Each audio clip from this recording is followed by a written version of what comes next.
this Connect and Collaborate event for scholars is the largest event in the Commonwealth Scholarship Commission calendar. And it's the one time that all Commonwealth scholars studying in the UK are brought together. As I said earlier, it's the first large event that we've been able to hold following the COVID pandemic. And it's my first event as the new chair of the CSC. So I feel especially privileged, not just to attend the first event that we've had face-to-face for a couple of years, but for it to be my very first event.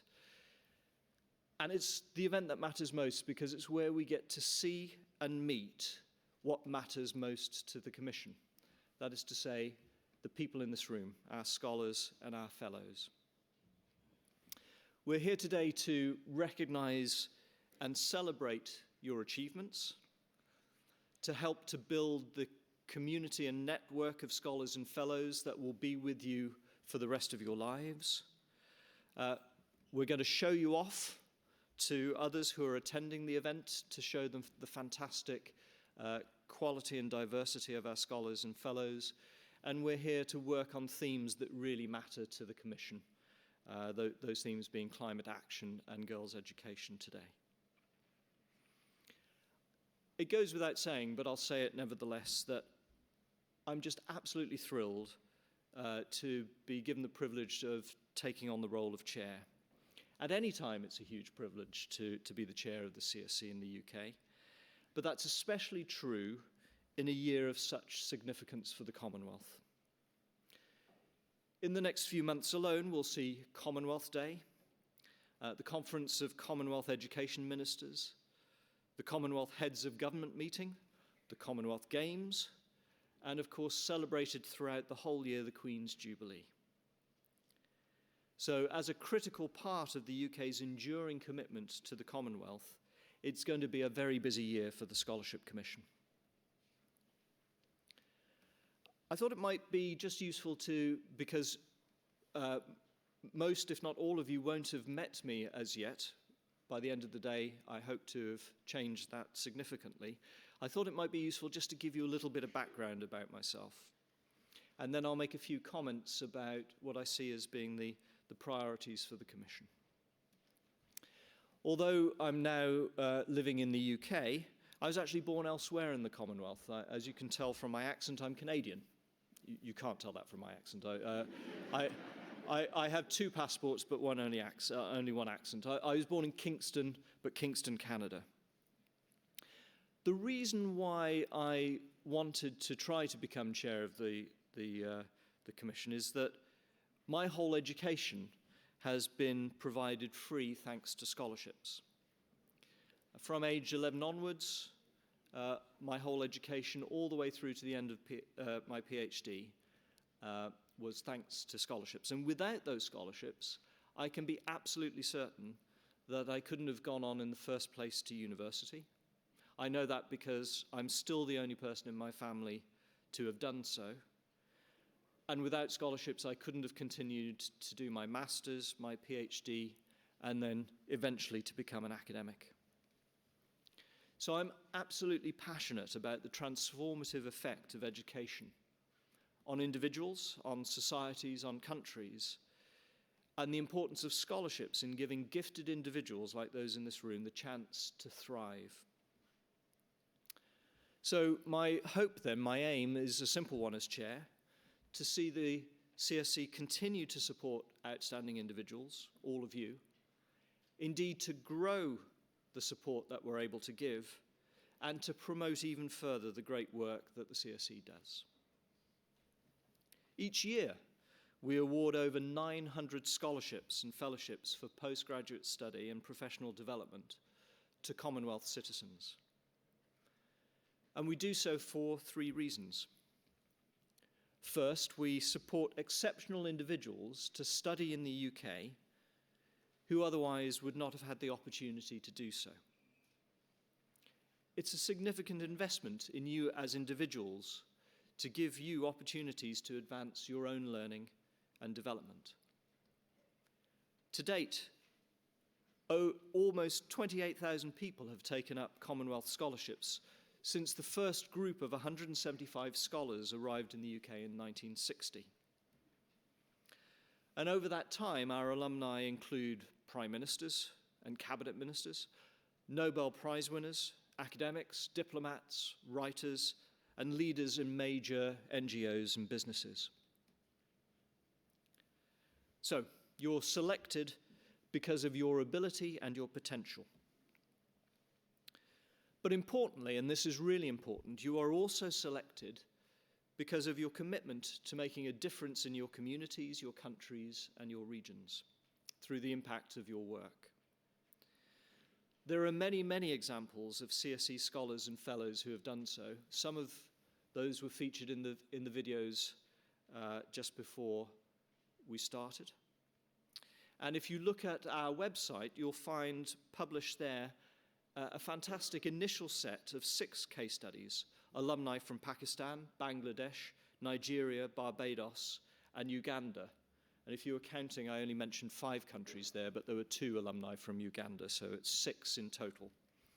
And those case studies demonstrate how those people have applied the knowledge and skills that they acquired from their masters and PhDs to realize developmental outcomes in their home countries and indeed beyond. In the years following their Commonwealth scholarships, these CSE alumni have addressed a huge range of pressing societal problems, including gender and health inequalities, climate change, environmental conservation, poverty reduction, improving education, and that's just to mention a few. Now, this is the first of our series of case studies. Throughout the year and beyond, we'll be taking further deep dives into the groundbreaking work and achievements of more alumni from around the Commonwealth. And I say that because I'm confident that at some point in the future, a number of you in this room now will feature as we tell the story of the great work that you all do. So these stories give an excellent indicator of our second aim, and that is to enable positive change across the Commonwealth through the impact of our scholars and fellows. That brings me on to our third aim, and this is equally important, and that is to benefit UK higher education and the UK more broadly by attracting outstanding individuals who bring and share their knowledge and skills. This is really important. The Commission is absolutely clear about and committed to the mutual benefits that come from the flow of scholars and fellows. We really do learn as much from you as you do while you're here. As I've come into the role of chair, I've spoken widely to many people about their experience of the Commonwealth Scholarship Commission. And time again, I've been told how crucial Commonwealth scholars are to supporting excellence in UK higher education and in deepening understanding of the Commonwealth. More than one commissioner, many commissioners have told me that they wish all their students could be as good as their Commonwealth scholars, and how programmes of study in the UK benefit from your engagement. So, that's our 3 aims: to give opportunities to outstanding individuals who will have a positive impact throughout the Commonwealth, and to support excellence in UK higher education and to bring benefit to the UK.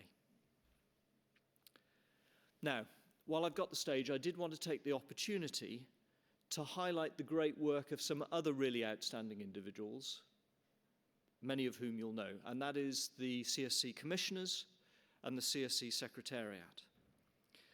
The Commissioners give their time freely and willingly to advance the aims of the CSC and to support your collective impact. They're supported by a Secretariat, and I know you interact often with the Secretariat, who also are just absolutely superb. And I'm going to cause a few blushes because we have here today a number of commissioners and members of the Secretariat, and I'm going to ask them to stand, turn around and give you a bit of a wave so you know what they look like. So commissioners and Secretariat, Richard, please also do stand.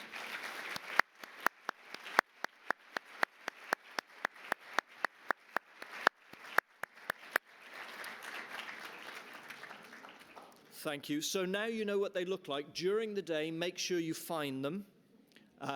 They would love it if you could meet them, tell them about your experience, tell them about your studies, tell them about your research.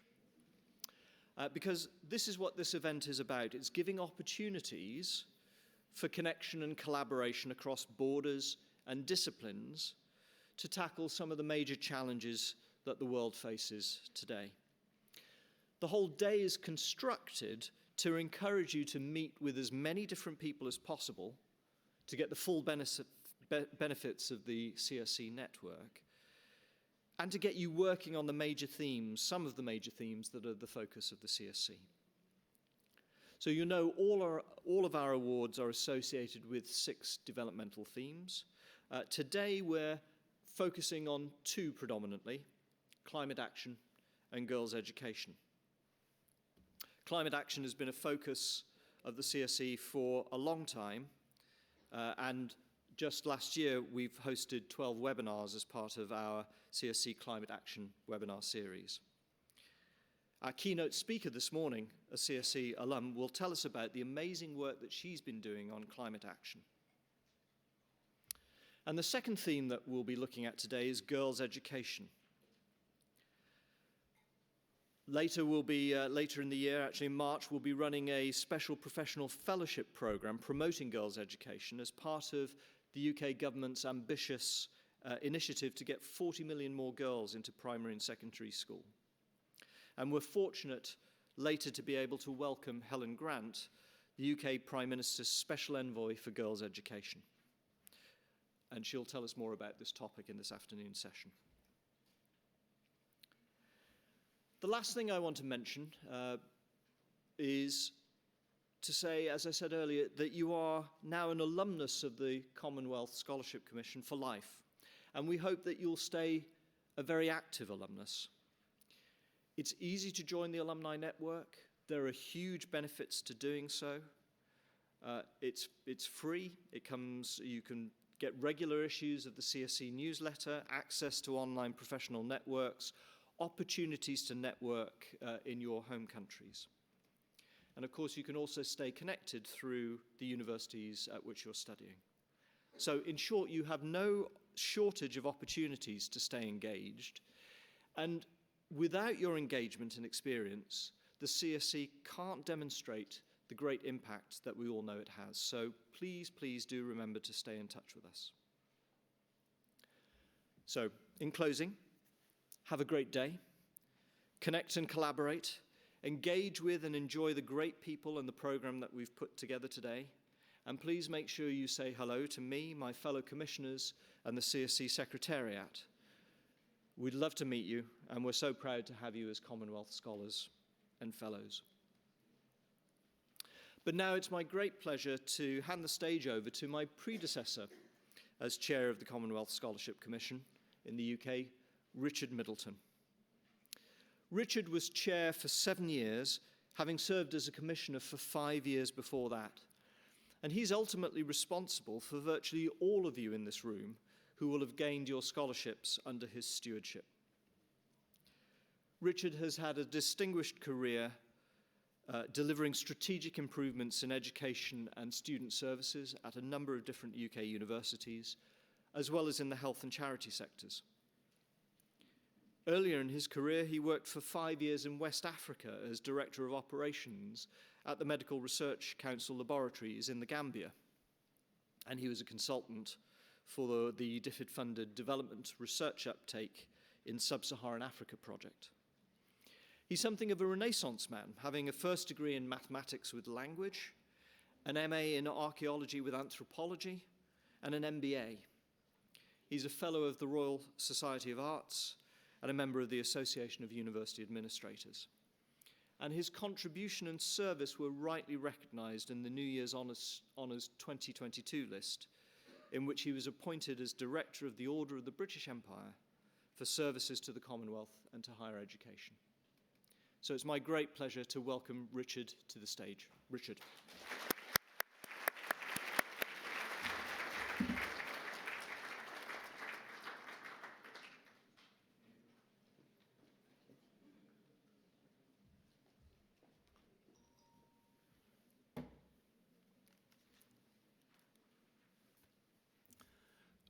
Robin, thank you so much for that generous introduction.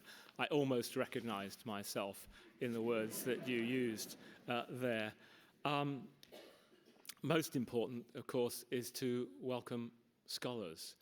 How terrific it is that I've been provided this opportunity to speak with you, meet with you once again, to share with you your enthusiasm for the Commonwealth Scholarship Scheme, your enthusiasm for study, and your enthusiasm for changing the world in the way that Robin has described.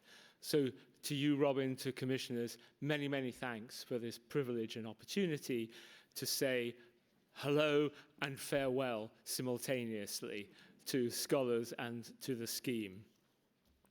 I acknowledge the commissioners, President, FCDO staff. Really delighted that the Minister from FCDO, Vicky Ford, and MP Helen Grant are able to join us here today. And of course, the wonderful CSC Secretariat from the ACU. All of those people are friends and colleagues over many, many years, and it's a delight to be back with you physically once again. It is really, really wonderful to be meeting together again for the first time in 2.5 years. I have missed you. And hundreds of other CSC scholars and alumni in this long period when COVID has kept us apart.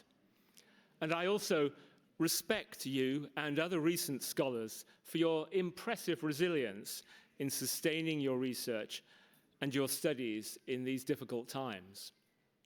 So, let's greet one another now that we can.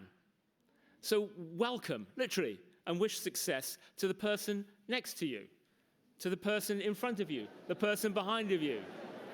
These people are important to you.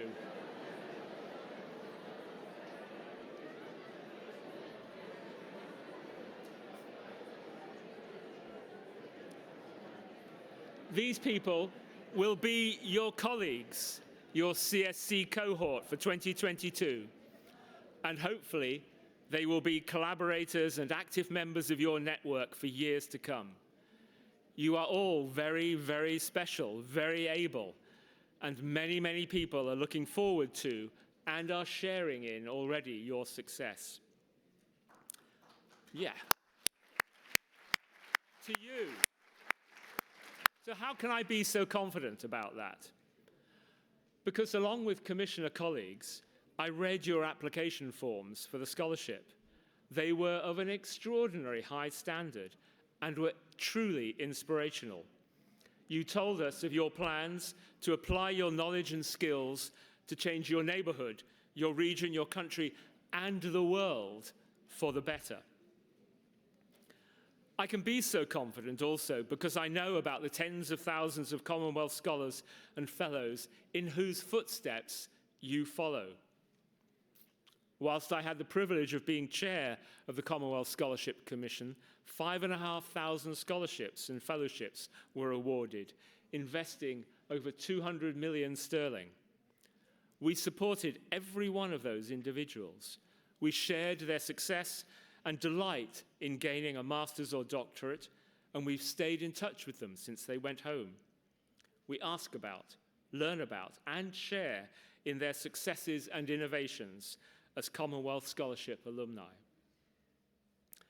And I know this because on my desk at home, I have a book with all 11 editions of Common Knowledge, which is filled with hundreds of vivid and compelling stories from CSC alumni about their endeavors, their innovations, their challenges, and their triumphs.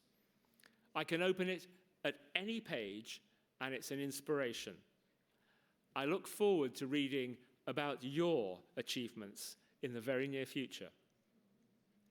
In that book, I can read about the Gambian scholars that we welcomed back in 2018 when the Gambia was readmitted to the Commonwealth. I'm happy to see, and I hope they're here, 4 Gambian scholars are here today. If you are, salam alaikum, nangangadef.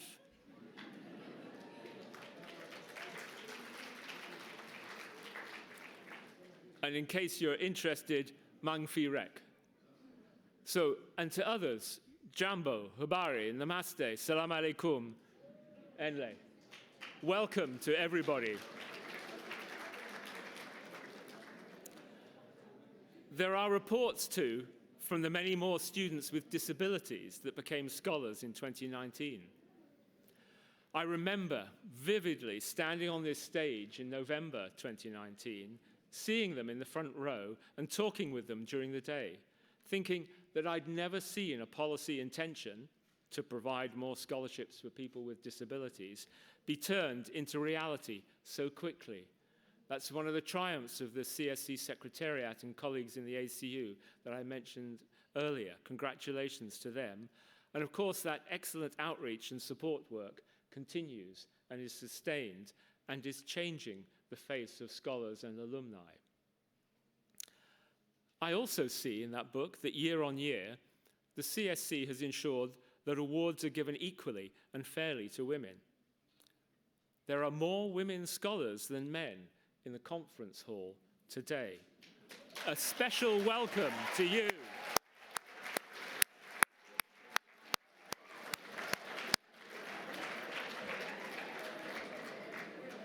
More and more women Commonwealth Scholarship alumni are returning to positions of power and influence in their countries to lead change and to inspire women and young girls to progress in their education. I have to note in particular a PhD alumna from 1996, Shireen Sharmin Chowdhury, who was the first woman Speaker of the Bangladesh Parliament and Minister for Women and Children's Affairs.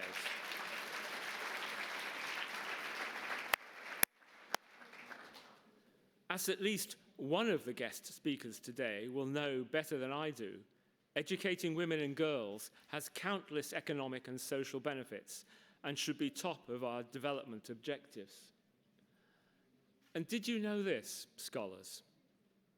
Educating girls is ranked as a more effective climate solution than electric cars, various types of solar offshore wind, wave and tidal power, and yet gets overlooked. You will be hearing next from Dure Mahmood, a CSC alumna and climate activist, who can elaborate on that point with great power. Climate change, climate remediation, and indeed all the Sustainable Development Goals are the foundation of CSC strategy.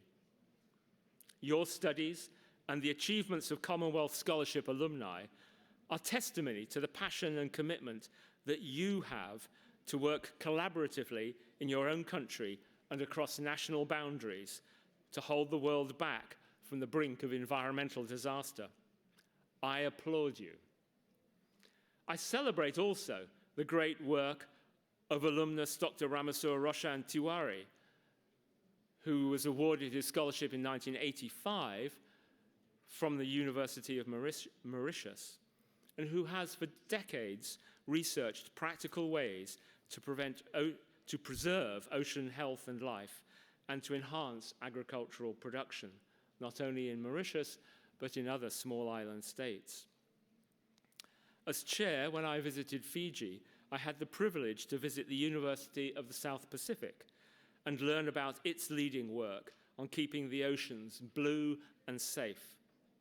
I met there alumna Dr. Milika Sobi, who for 6 years managed regional climate change projects in Papua New Guinea, Fiji, Solomon Islands, Vanuatu, Samoa, and Tonga. I also learned there, paradoxically perhaps, of work of the University of the West Indies and Caribbean scholars using biomass waste to enrich soils, and also to do work to develop novel and sustainable fish farming techniques. I call out and reference in particular Mr. Anivar Peralta, a 2015 Commonwealth Scholar from Belize, who traveled to study as a Commonwealth Scholar at the University of the South Pacific. I celebrate all of our scholars and alumni from small and coastal states. Your governments and leaders, many of them Commonwealth Scholarship alumni, have been international leaders in climate change campaigns. And we celebrate today scholars from Fiji, Antigua, Barbuda, and Tuvalu. Welcome to you. And we wish you success. And I call out those who have been successful before you and in whose footsteps you follow, such as Winston da Costa Jordan, 1983 scholar from Guyana, Minister of Finance and Governor of the Caribbean Development Bank. Or the former Prime Minister of St. Lucia, Kenny Davis Anthony, an inspirational and passionate leader on climate change. Or Anele Sopoaga, 1993 scholar, previously the courageous and inspiring Prime Minister of Tuvalu. I have had the privilege of meeting scholars and alumni also in Rwanda, and I welcome scholars from Rwanda here today. Rwanda is a new member country of the Commonwealth, and whilst there, I heard about the careful selection and interviewing of scholarship applications. I also had the unusual and special privilege of attending the President of the Republic's annual accountability conference, Kirano. President Kagame is, I know, a controversial politician. However, his willingness to be openly and publicly accountable to his citizens, along with all his ministers, is an example with merit for many national leaders. In Nigeria, I met with the Federal Scholarships Board and learned also of their careful selection of scholarship candidates from thousands of applicants. And I think there are tens, if not scores, of Nigerian scholars here today. Welcome to you.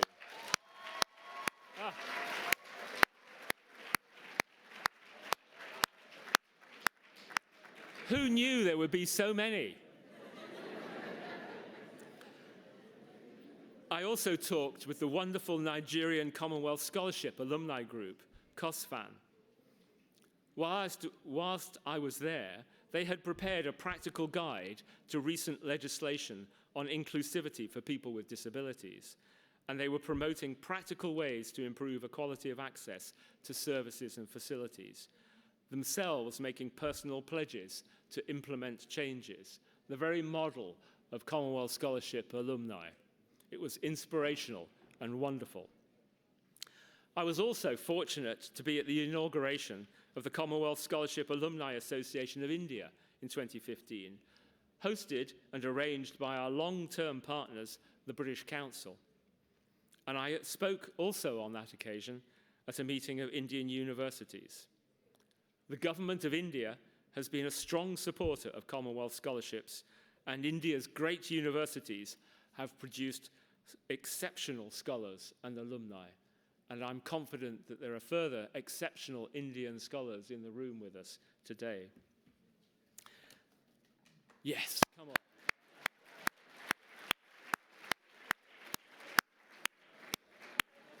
Indian scholars, don't be reserved.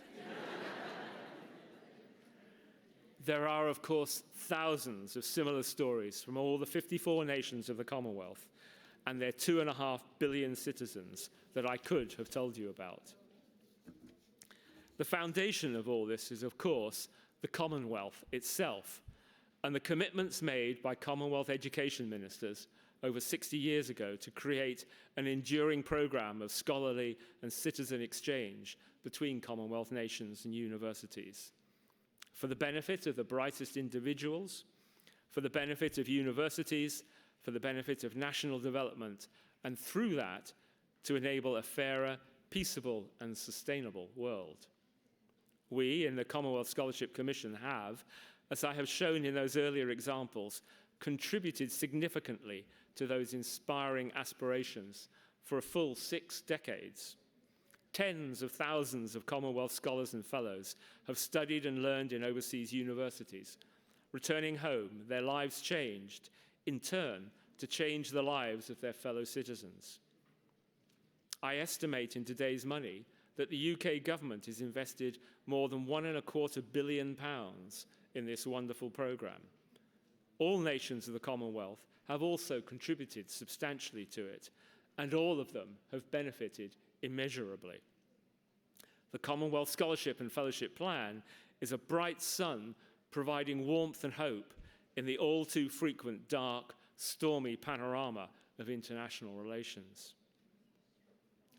And we are in need, especially in this week of war again in Europe, of people who commit to deepening understanding between nations and their citizens. This means you, scholars. I urge you to be passionate for peace in all you do throughout your life. So please, seize energetically this opportunity you have worked hard for to be a Commonwealth Scholar, one who makes a difference that endures. Build on the tremendous achievements of those previous scholars and alumni, and in so doing, also make your contribution to ensure that this program endures for another 60 years.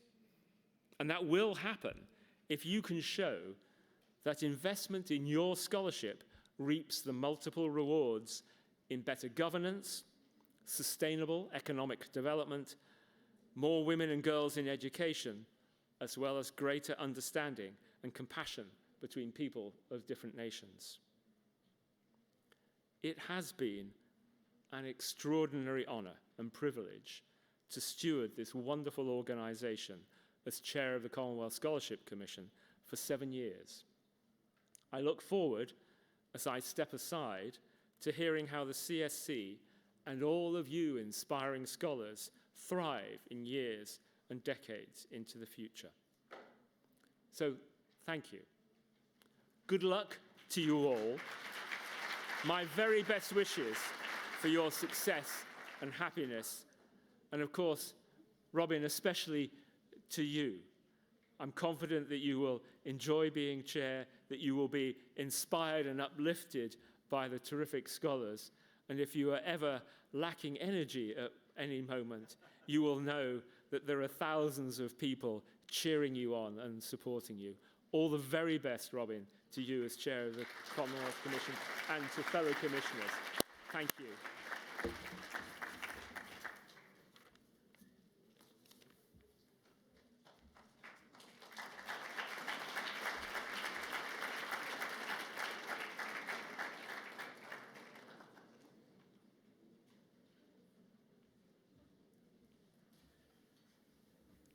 Richard, thank you very much. As everybody in this room will know even better than I, Richard has been an outstanding and inspirational chair of the CSC, and all we can do is thank him for his contribution over many years and the legacy that he's left. You in this room being a prime example of that. Richard, thank you so much. We're really privileged now to introduce our keynote speaker. Duri Mahmood was awarded a Commonwealth Scholarship in 2014 to study for a Master's in Global Environmental Change at the University of Leicester. She's team lead at WWF Pakistan, working on the Indus Delta Eco-Region Landscape Initiative that engages the private sector in developing nature-based bankable solutions. She also works for Ernst & Young as a policy advisor to develop and implement poverty reduction in Pakistan. She's a co-founder of the Women in Renewable Energy Pakistan and founder of the Women Wireless Entrepreneurship and Empowerment Initiatives. Through these initiatives, she's helped to advance the role of Pakistani women in the green sector as technical experts, policymakers, regulators, advisors, managers, and entrepreneurs. Duri has delivered talks on climate action and entrepreneurship in 15 renowned universities in Pakistan, and is a frequent volunteer and guest speaker in the areas that she is actively working on. She's a fantastic example of the sort of alumni that we're so proud to have in the CSC. And so it's with great pleasure that I hand the stage now over to Duri Mahmood. Duri. Thank you so much, guys. Once again, if my internet for some odd reason goes off, apologies in advance, because right now in Pakistan, we're having some sort of marine damage to the cable, and so apologies in advance. I'll start. Honorable Commonwealth Chair, Commonwealth Scholars, an amazing team at the Commonwealth Scholarship Commission in the UK. Assalamu alaikum and a very good morning. This is Durreen Mahmood, an environmental specialist by qualification and women rights activist by passion. And of course, a Commonwealth Scholar of 2013. Thanks for honoring me with this opportunity to interact with such a diverse group of Commonwealth scholars from 28 countries of the world. Uh, I really hope that this networking event, Connect and Collaborate, serves as a great platform to foster long lasting friendships and professional connections that would continue to be paramount and vital, especially in providing all sort of technical and moral support uh, when you will be taking up bigger leadership roles in your home countries. I would really congratulate you all for making it to the most prestigious universities in the UK as Commonwealth Scholars.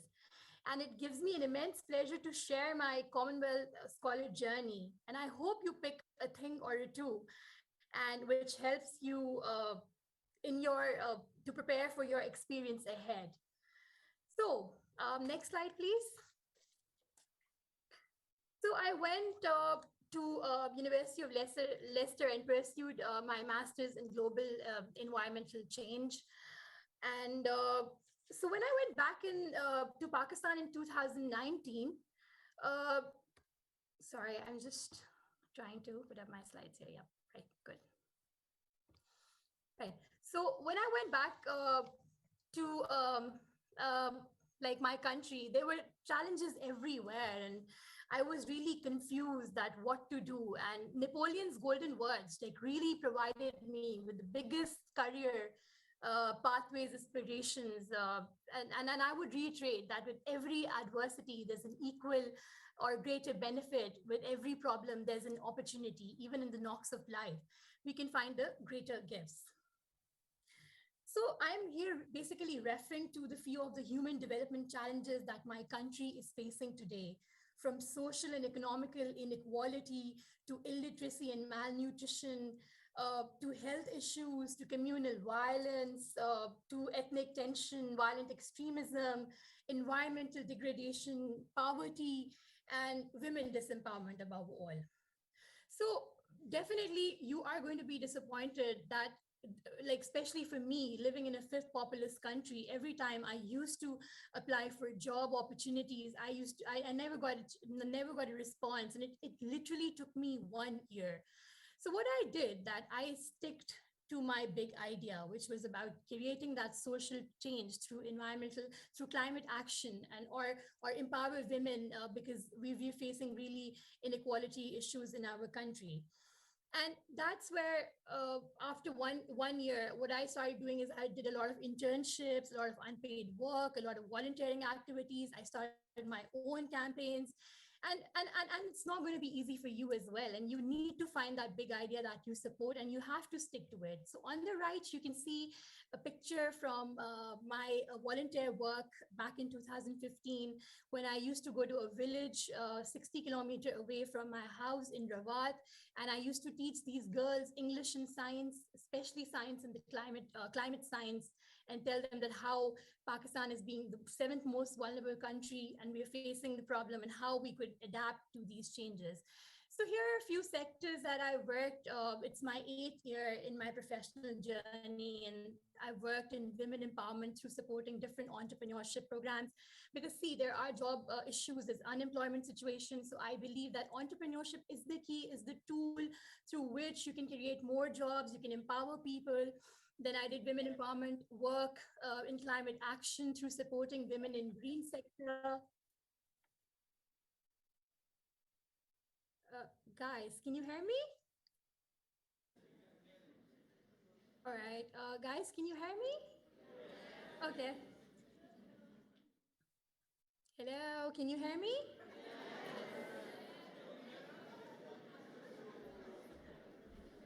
We can hear you well, Dure. Okay, that's great. I'm really sorry, guys. This is the tech errors that we all face, but we have to stick to it. I wish I was there in person. Yeah. So coming back, uh, And then a lot of gender responsive procurement work. So the next slide, yes. So now you as Commonwealth scholars are the chosen ones, and I tell this to everybody that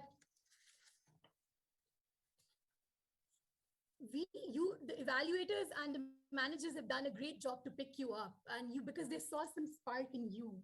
You have been doing great work within your communities already, and you carry that passion, your big idea, which ultimately will be actualized once this year, when your skills are going to be polished through this whole Commonwealth experience and in your university, most importantly.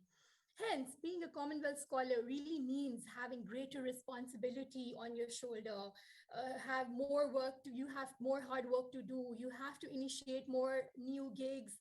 And some of them will be very unique and one of its kinds of the project that nobody has done. You will be tackling development issues in your countries. You will be initiating talks with the policymakers. Like, I'm sorry to say that the policymakers are still very climate blind. They still do not have knowledge on the climate science, and you really have to spark those sort of discussions and initiate those discussions. And most importantly, you will be becoming the voice of your community, your region, and then ultimately your country.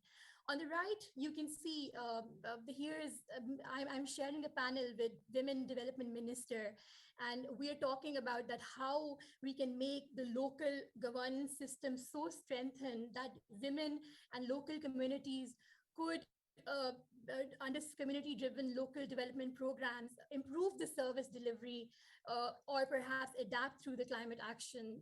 And then, yeah, so also I would like to share my experience that things did not go as I planned initially when I started my career. I really had to resign three different places. And I too faced those issues of gender inequality and a lot of social culture barriers, a lot of professional jealousies, so but I stayed adamant and stick to my passion and ignored the prejudice and all those social culture barriers and not so women friendly work policies. And you will see in my talk ahead. Next slide, please. So yeah, so here you can see some of the picture where I'm the only woman around, surrounded by all these amazing men. So uh, I mean, we are really the movers and shakers. We are really the pioneers, the initiative of many of these great programs. If we stick to our big idea and if we really adamant towards that social change, for me, I was so adamant. I was even at times I had to be the only women panelist when I was supporting my idea, like on women in green sector or supporting climate action for the vulnerable communities, or perhaps having the business talks with the industrious and tycoons on greening the existing supply chains in the harsh areas. I did not shy away, whether it was me leading, being the youngest policy, leading the discussions with my assignments on community-driven local development and urban enterprise clusters, or perhaps traveling to very harsh areas where these vulnerable communities and marginalized communities reside, and not a lot of people would actually go there. And by the way, I still get this, that are you in college? What grade are you in? So yeah. Next, please. So basically, studying abroad is a unique experience in itself. It teaches you a lot of tolerance, patience, acceptance by interacting with people from all over the world. The experience actually acquaints you with a lot of social movements, social safeguards. You become champions of diversity, ethnicity, um, gender equality, inclusion, respecting point of views. So those sort of things. And most importantly, you already are activists, but that spark is polished in you in the UK. And then you have this urge to create that social change or fix those serious issues that our nations are currently facing, be it social issues, the human development challenges, the global challenges like climate action, and obviously for me, most importantly, the experience in the UK created the long-lasting friendship for all sort of technical and moral support. And I still carry these friendships with me, and my colleagues still support me in a lot of my campaigns in Pakistan. Next, please. Right. So here are certain unique initiatives that I undertook and led when I went back to Pakistan, and these campaigns were running side by side to my jobs. I did not stop from giving back to my community. So in 2015, we started this campaign called Women Can Do. It was a women entrepreneurship movement, a women entrepreneurship campaign in the 16 districts of Pakistan, where we trained women with the skills of business development, business planning, organizational development, those sort of things. After 1 year, we've had certain lessons from this program, and we realized that women in Pakistan do face a lot of social culture barriers and mobility issues, and we cannot just tell them to just, hey, come out of your house and be more empowered, you need to go to office, because the women of underserviced areas have their own issues really, and they cannot fight these barriers. Otherwise, for them, it's going to be, they'll be abandoned. So what do?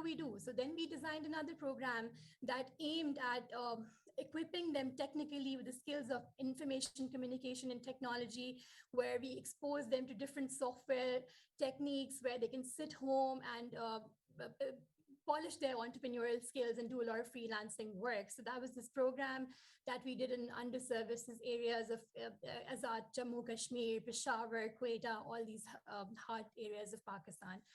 Then in 2007, a very unique initiative and a very close to my heart, it's called Women in Renewable Energy Pakistan. I always face this, and I still, even today, there aren't many women in the green sector in my country, and especially in the renewable energy, which is a very technical field. So we started this initiative. We created a network where we collected all these women under a network, and these women, we had different boot camps supporting climate action, installation of solar technology, supporting other young women in the sector and giving them job placements, and carrying out a lot of dialogues with the policymakers and advocacy sessions around why do we need the environmental policies and why we need green entrepreneurship policies, that sort of work. Then in 2018, we started another campaign. It was called Village Growth Accelerator Program, where we believe that energy is at the heart of the development, because we in Pakistan are facing power outages, power issues, and our rural communities are really having a setback. Their businesses are being impacted. So this accelerator program seed funded the rural enterprises and encouraged them to set up mini grids and standalone solar system, which could actually generate livelihood for them, and at the same time would also give them energy and power. Then in 2020, I did a campaign. It's called Mind the Gap, a workplace equality program that we carried out in partnership with bigger FMCGs like Procter & Gamble, Unilever, where we encouraged the local companies to have these women-friendly policies, workplace policies, be it retention, recruitment, providing them flexi policies, maternity leave, women flexible and friendly infrastructure like daycare, support, safe transport, or devising grievances, redressal mechanism or harassment mechanism, or getting women suppliers on board by providing quotas and stuff. So that's what we did. And lastly, a very important campaign, the Climate Champions in Journalism Training, because we believe that if you need to reach out to the grassroots communities, you need to empower the journalists, because the grassroots communities do have a lot of fan following, and they follow these journalists in their own local languages. So we trained these journalists on climate science. We taught them about the changing weather patterns, the anomalies, the temperature and rainfall pattern changes, and then showed them the cause and effect relationships and the adaptation and mitigation strategies. And they really could help spread the word for climate action in the local communities. So that was one initiative. And then obviously, I keep on having a lot of guest speakings and talks in the big universities of the country on leadership for climate action, women empowerment, entrepreneurship, and do a lot of community mobilization sessions through radios, because a lot of our people still listen to radio, especially in the villages. So I go there and do those sessions. And most importantly, a lot of people follow the print, the electronic media. So we do a lot of community outreach and awareness sessions, and we've done that on various topics. Next, please. Here are some of the pictorial references.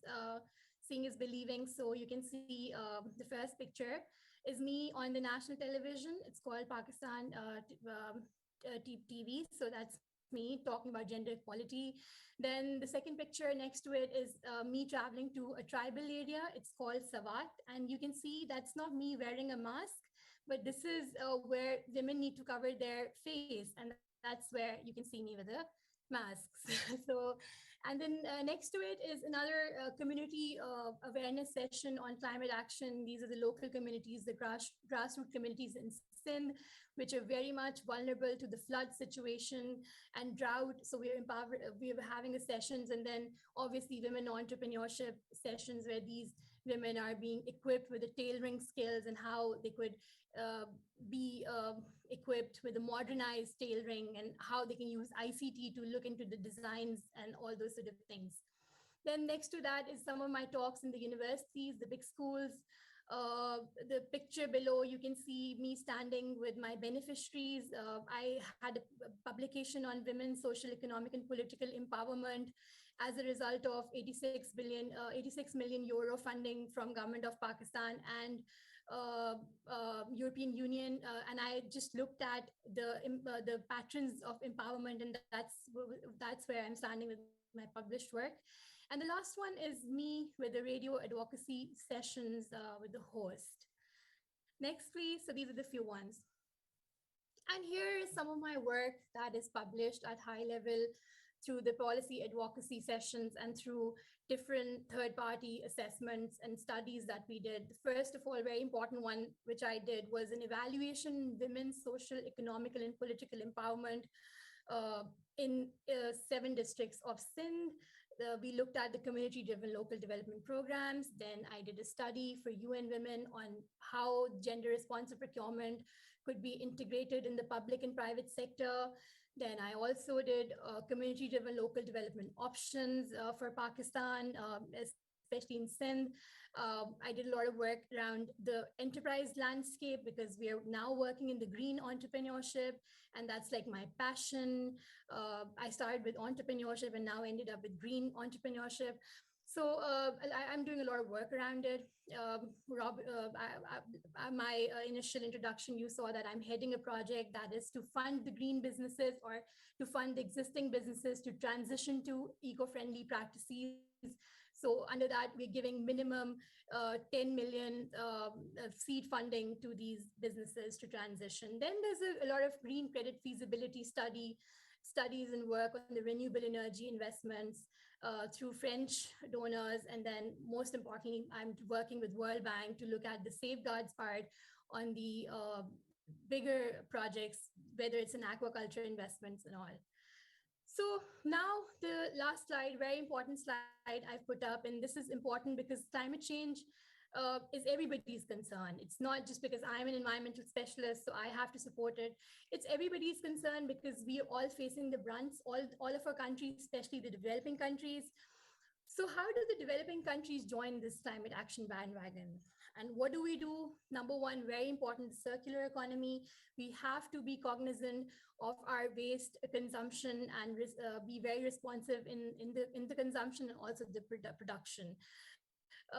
What I'm doing, very important, you have to transition your current businesses to the eco-friendly practices. So the green entrepreneurship is where things kick in, from green sourcing to the procurement, to the green logistics, to certification, to the waste management.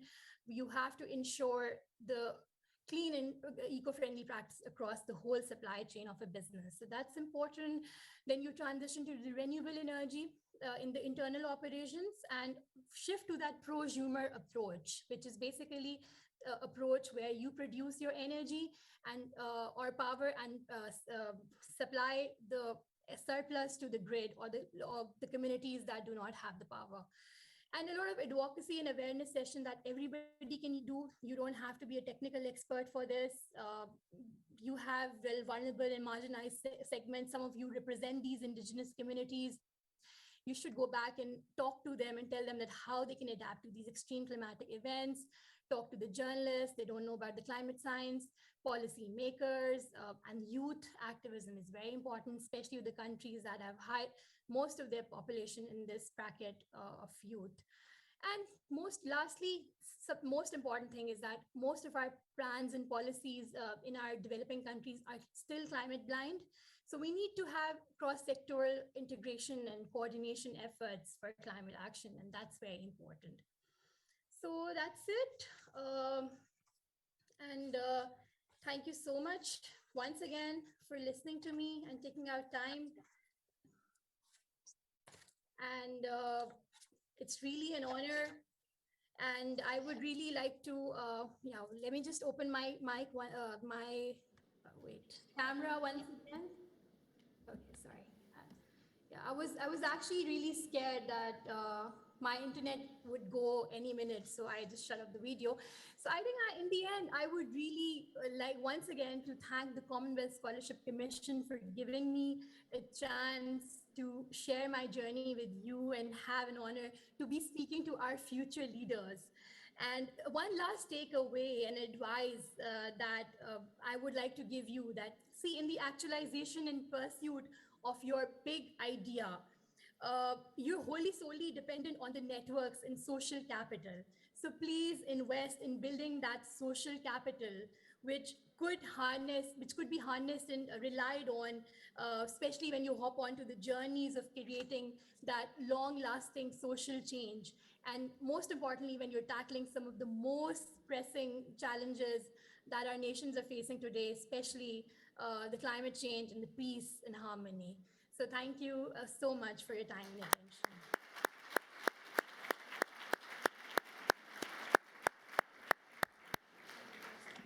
Dure, thank you so much for a really fascinating and inspiring talk. We are fortunate we've got a little bit of time for questions and answers with Dure. And I'm also going to invite two of our commissioners onto the stage also to engage with the Q&A. So if I could invite Professor Sarah Hawkes, Professor of Global Public Health from University College London, to join on the stage, please. And Professor Morag MacDonald, Professor of Ecology and Catchment Management, Bangor University, who is also Deputy Chair of the Commission. Now, we have...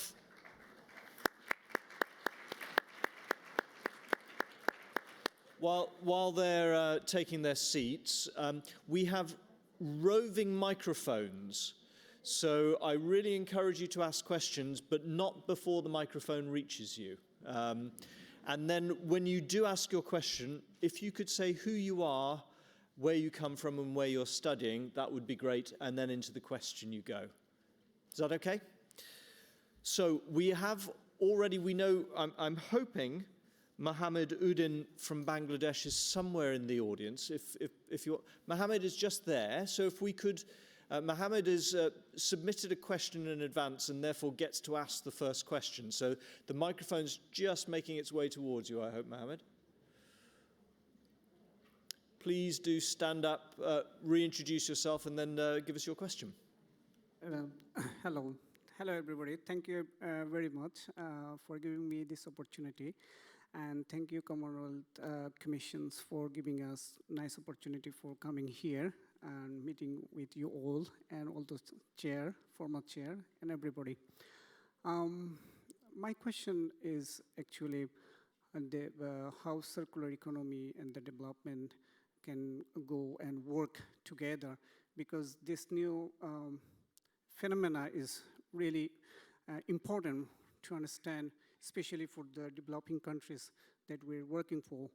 And you'll be happy to know that I founded an organization, 1/24 Social Movement, and within 2 years, we planted 80,000 trees in our country, of course, in different educational institutions.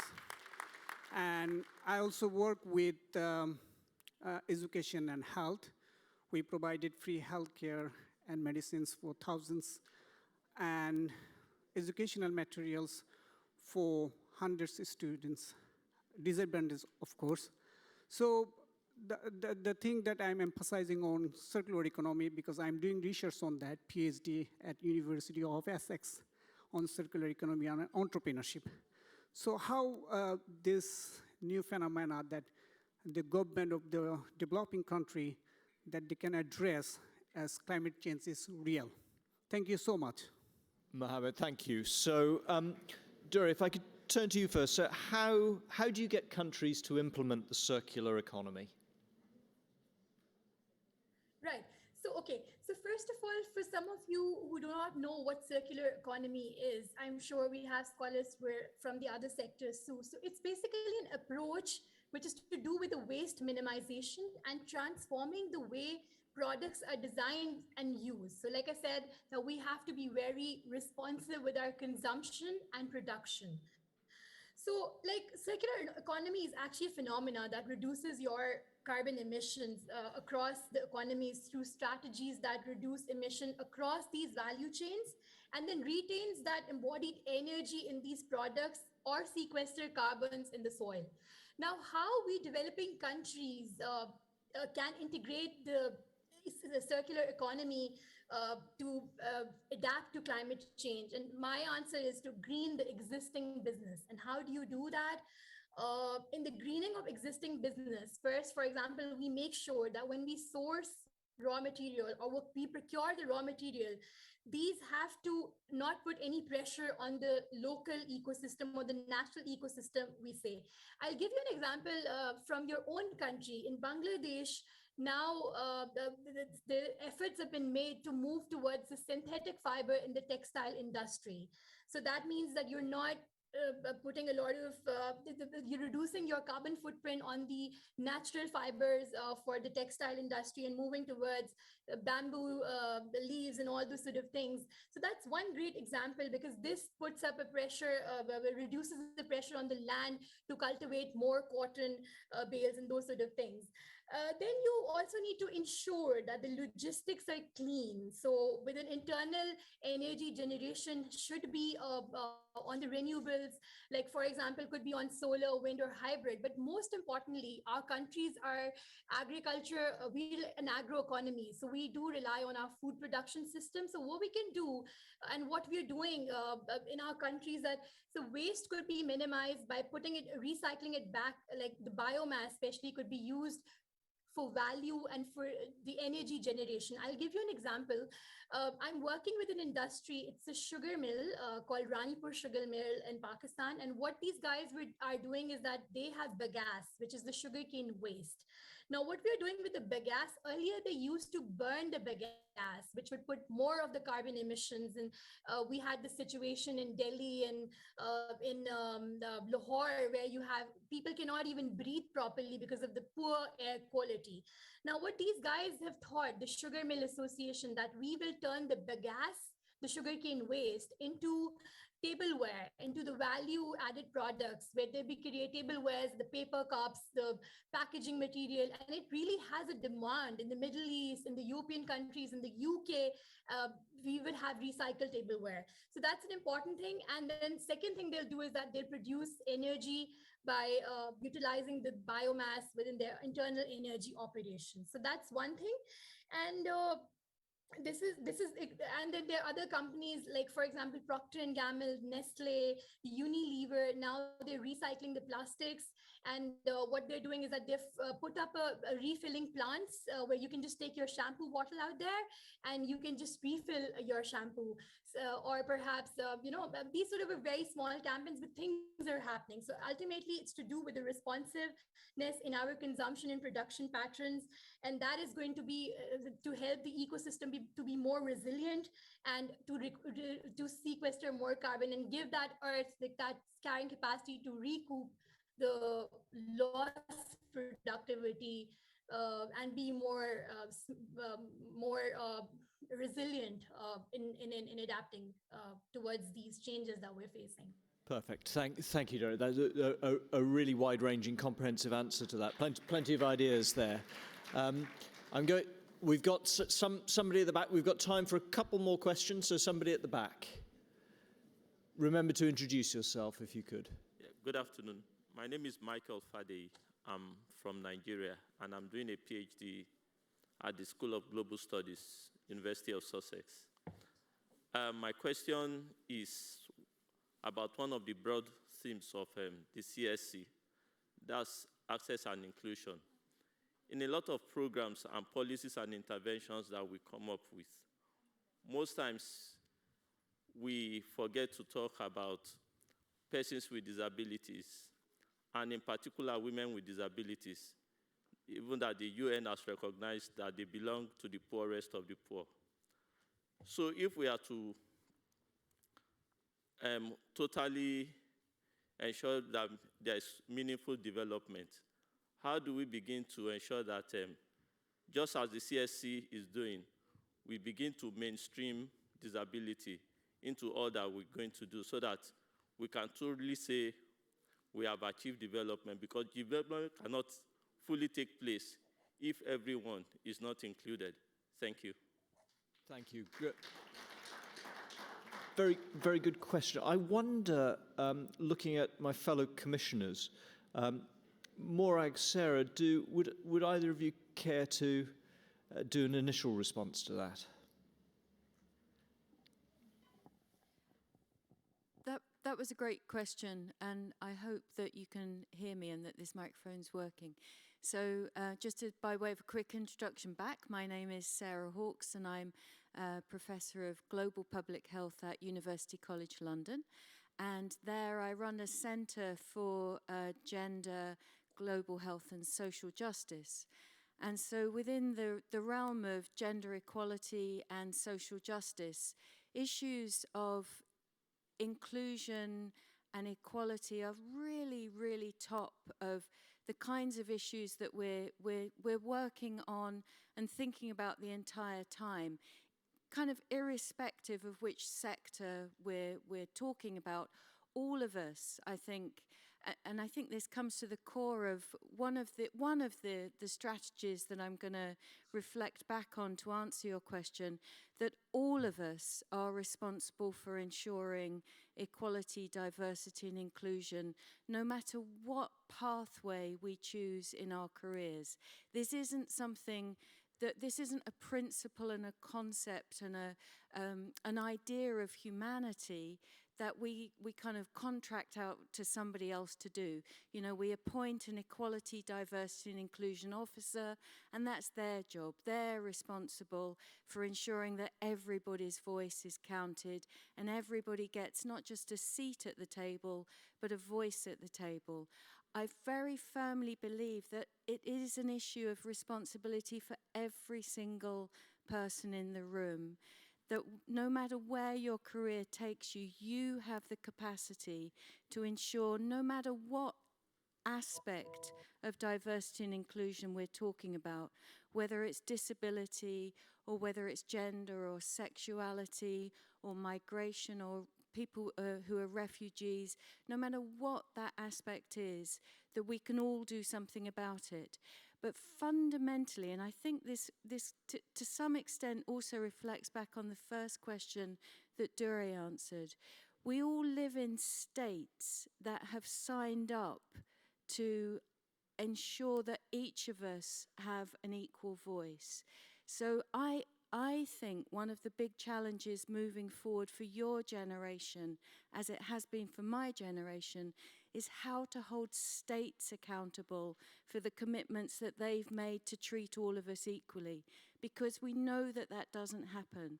And I think that where the challenge lies is not in holding ourselves accountable for that, because we can all commit to it, but how do we hold our states accountable to ensure that there are policies and laws in place that mean everybody can actually realize the rights that they have, that we're not reliant on a notion of discretionary development, but in fact what we're talking about is everybody realizing the human rights that they already have enshrined in international law.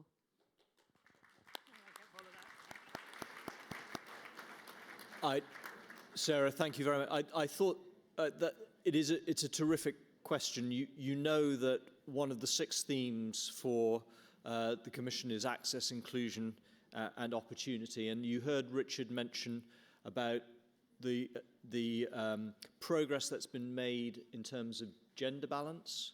You heard Richard also say about the initiative to recognise disability. The interesting thing about that question, of course, is that it's looking at the combination of those two, the intersection of those two. And I take that as a good provocation for us to think harder about how we can address that. Duri, would you like to come in at this point? Yeah. Just to let you know that, especially some of us who are working practically in the field, and when we're working with the green businesses and big industries, you'll be happy to know that over the time, the social safeguard assessment has been mainstreamed when the banks are lending, when like environmental impact assessment. Now, the social assessment and safeguard assessment is a big concern. So under these social safeguard assessment, we do have certain standards, and we do have a standard for indigenous community, differently abled folks, women folks. And when we lend loans to these big industries, we want to know their game plan, that how their business is going to empower these differently able folks or marginalized women. What is the employment quota out there?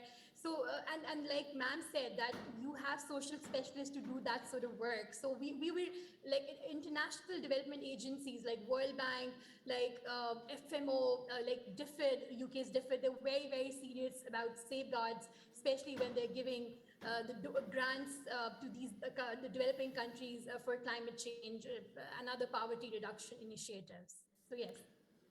Very good. I'm going to allow just one more question. We're horribly out of time, so let's keep it a brief question and a brief answer. So you have the last question. Thanks. All right. Thank you very much. Nice keynote speech from Dure. I'm Dr. Francis Ayomo, Commonwealth Scholar at the University of Oxford, doing a DPhil in primary healthcare. My question to the keynote speaker would be for her to tell us, as Commonwealth Scholars, from her experience, how would she recommend we maximize the opportunities of studying in the UK? For those who are doing 3-year programs or 1-year programs, what would you advise will be the things that you did and you found valuable, or that you wish that you could have done if you had known earlier? Just general recommendations to maximize the opportunity of a Commonwealth Scholarship. Thank you. Terrific question. Top 3 things, Dure. What top 3 things would you recommend? First of all, if I would have been a Commonwealth Scholar again for my PhD, I would definitely work again to build up a very strong network.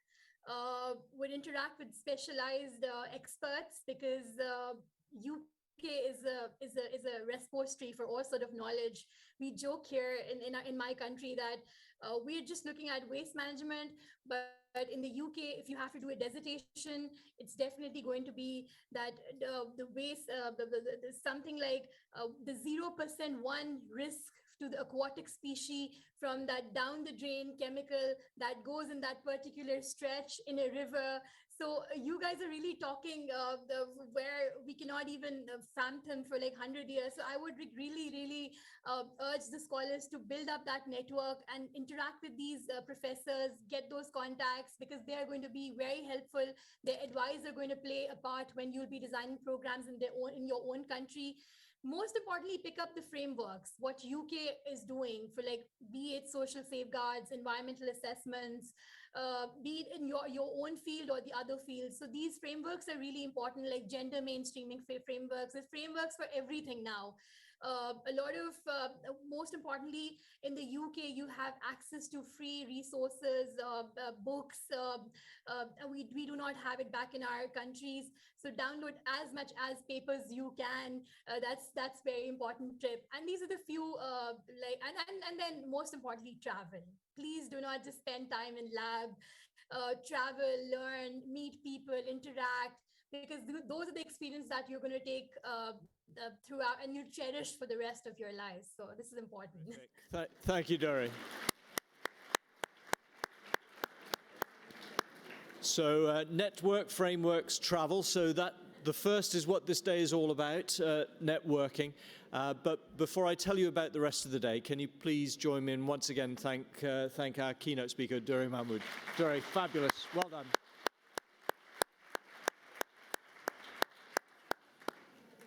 Okay, now you're going to have to move quite quickly. Not yet. Let me just tell you what you need to do. But once we get going, you'll need to move quite quickly because we're about to move into development discussion panels.